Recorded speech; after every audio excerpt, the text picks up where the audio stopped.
It's highly likely that some of y'all don't even recognize me anymore, because if you noticed, I've been off social media for the last couple of weeks, and I've got to tell you the truth.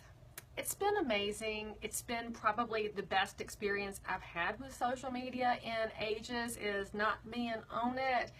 But I wanted to share with y'all, not to brag or anything, but maybe I am bragging, that we went off the grid on our family vacation. And that means no cell phone, that means no internet, that means no television, that means playing games and having conversations. And y'all, I gotta tell you, it was easily the best week I've ever had in my whole entire life. And so there was so much I wanted to tell y'all about that week. And there's so many pictures that I wanted to share.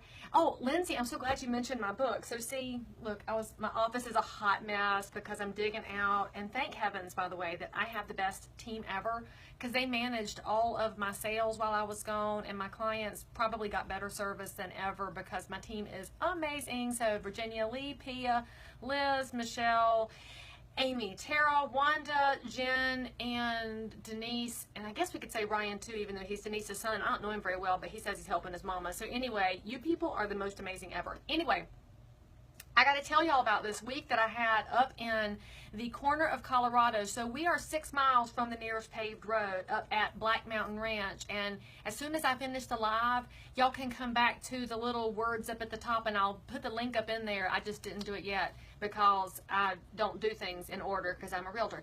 And so anyway, in that week, I learned some really important things, not just about myself, but about my family. And I'm not gonna lie to y'all, it was like the best way ever to be with my 13-year-old daughter, because she was a different kid than she is here in the hustle and bustle of middle school life with all these electronics that put so much pressure on her.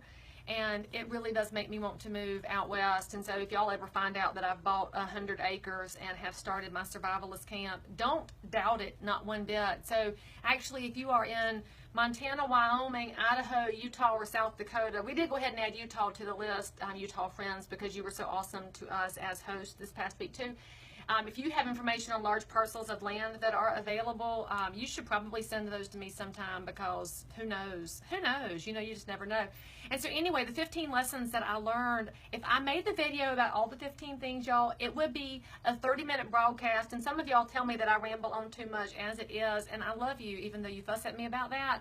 But I'm going to give y'all the #1 lesson that I learned.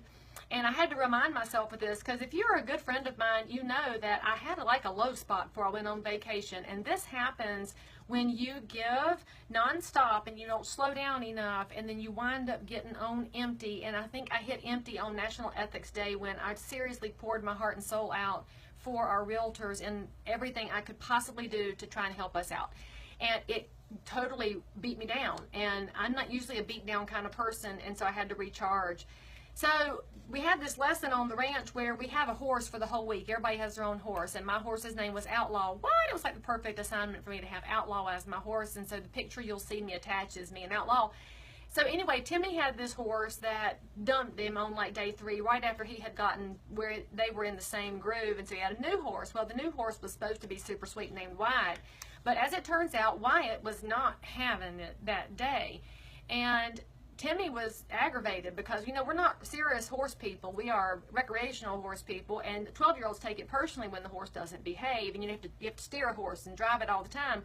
So anyway, Wyatt wasn't behaving, and Timmy was getting tore up, and the wrangler walked over and said, "Don't worry about it, because Wyatt's just being an asshole today." And they, you know, I can appreciate a 30-year-old that will talk to a 12-year-old and tell him the horse is being an asshole. And by the way, those of y'all that are watching this, if you're going to start adding in comments that I am not safe for work, frankly, if you can't take the word asshole, then we probably shouldn't be friends. But anyway, so when we had this conversation, the wrangler also said this wonderful thing to Timmy. He said, "You know, Timmy, you can't let one asshole ruin your day." And that is a story for all of us, especially in real estate, because you go through these moments where you're dealing with clients, and some of them are amazingly wonderful, kind, giving, and thoughtful people, and some of them are not.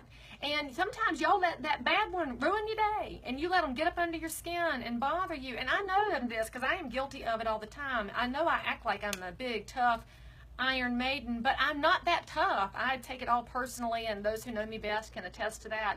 So if you want to know more about why you can't let one asshole ruin your day, and all the other life lessons that I learned on the ranch, and the information for the ranch, read my post. It's my heart for y'all, and for all of you that are out there doing great things. I love you, and I appreciate you.